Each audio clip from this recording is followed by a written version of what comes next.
નથી પ્રેમ હવે એને ભૂલી જવું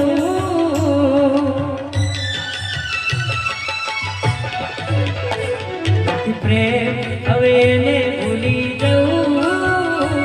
એની ખોટી આશાઓમાં ના રહું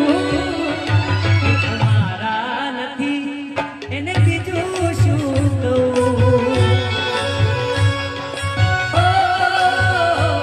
નથી પ્રેમ હવે એને શું કહું